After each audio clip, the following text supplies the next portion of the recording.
Today I will take you through the three knights Queen's Gambit declined, which might be the most important position in chess at the professional level when it comes to openings, because there's actually a few different ways that you can get here.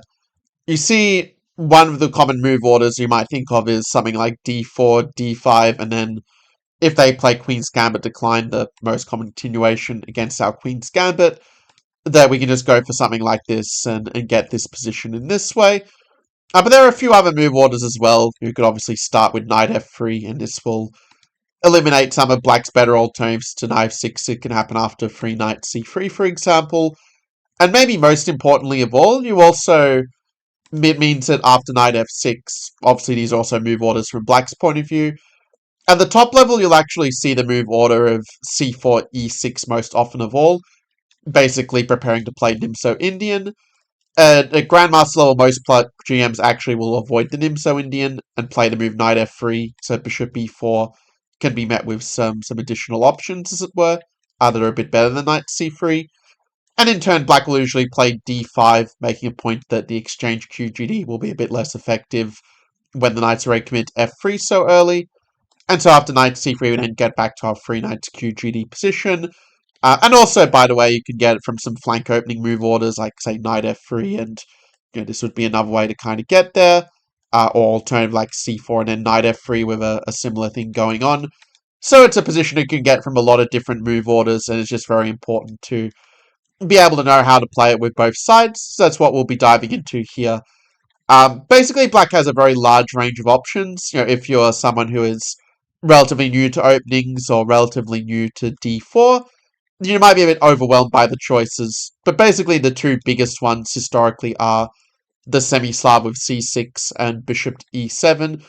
But we're also going to get to a few other alternatives like the Rogozin with bishop b4 and a bunch of other systems, and they're all basically playable for black. It really is a matter of taste which one you kind of go for, but the semi-Slav is the one that has the most games if you include transpositions. Of course, semi-Slav can also arise via a normal Slav move order, which is what most of you might think of when you hear semi-Slav, but it can also be played against the 3 knights QGD as you see here.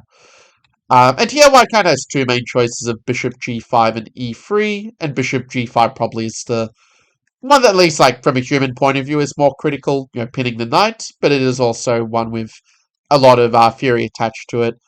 And the positions can be very complex. For example, after h6, bishop h4, dc4, this is known as the anti-Moscow gambit, where white is sacrificing a pawn, and this is obviously a very healthy extra pawn for black that is limiting the mobility of our bishop a bit.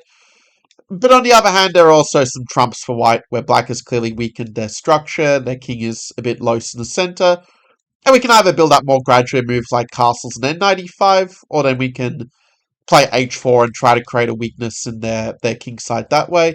So this just leads to a very interesting and very dynamic position where many of the world's top players have played this with both colors. So quite a nice system, and also if you do want something a bit more solid, you can just play bishop f6, the Moscow variation linked to more positional waters. But if you're enjoying this video, do make sure to leave a like. Also, for those who are a bit more new to the channel, go ahead and subscribe.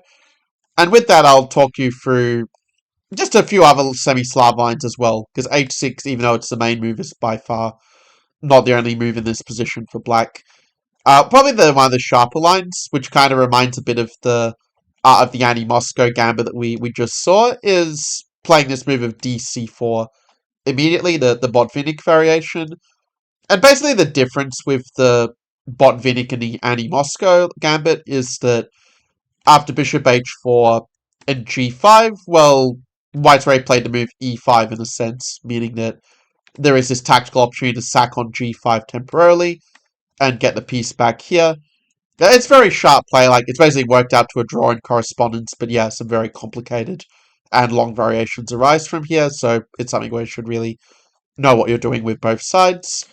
And then there's sort of a less theoretical continuation as knight bd7, where you just kind of go for a Cambridge Springs and you have some pressure against the knight on c3.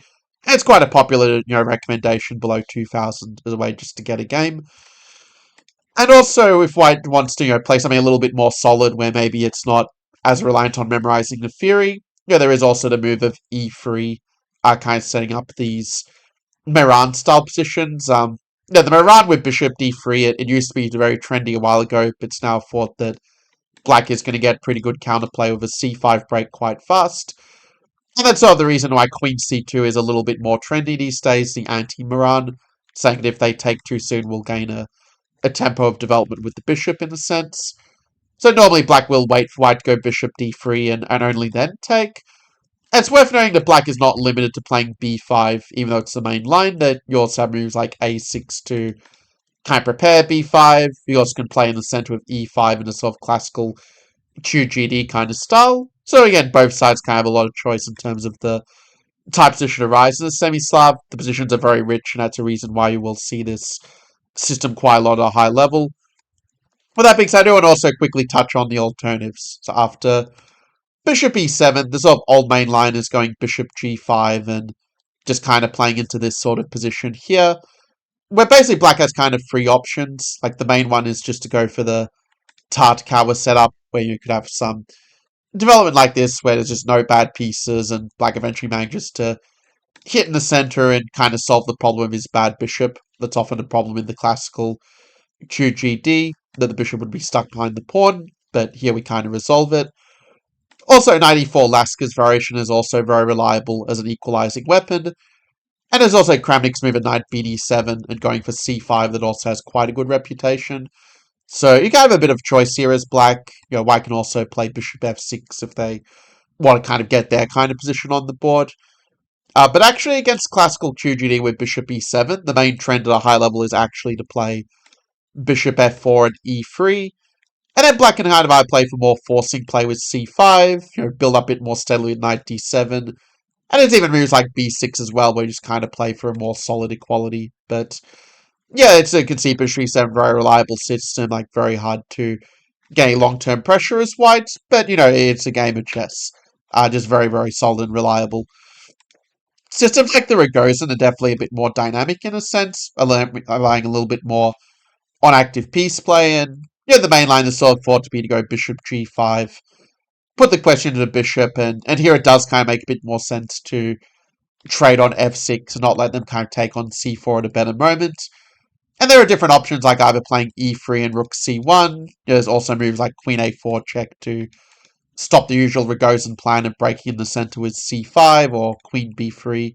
So again, there's kind of a lot of options for white here, and also from black's point of view, like knight bd7 maybe isn't so trendy these days, but the Vienna with dc4, it does still have a good reputation, and we will get to that a little bit later.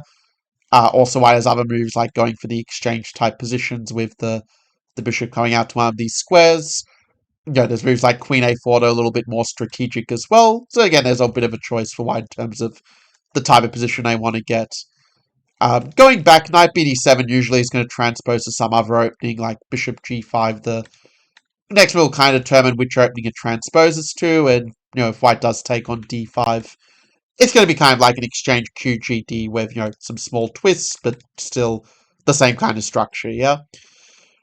As for c5, this is the semi-Tarrasch, and in the past they used to kind of play it with going for these sort of positions, just liquidating all the pieces and playing for some very solid equality with no weaknesses, no bad pieces. But these days the main trend is actually to take on d4 and kind of just head for a very solid position. Like it turns out this ending is basically just not really giving much for white objectively. Sort of a very modern engine analysis that supports that black is basically doing fine here. Sometimes white will avoid it with bishop g5, but yeah, just to kind of quickly round off the things to make sure we make it in time. dc4 is basically the Vienna, which the old main line was kind of just to go for this very forcing play where black will go queen a5 or take first to make things kind of messy. Very, very forcing sort of play. But these days it's probably more trendy either for white to play a bit of a gambit themselves for an initiative, or also to move a b5 is a very interesting idea where you give back the pawn, but where this pawn is kind of annoying for white's bishop and where black does get some quite active piece play. And finally there's also moves like a6, which if you sort of like a Carlsbad structure with the exchange variation, then it's kind of a way to get it where maybe you don't fully equalize, but at least it's a position to play. Anyhow, that's my overview of the Free Knights QGD. Hope you enjoyed it. Let me know in the comments below which of these variations is your favorite, and I will see you in the next one.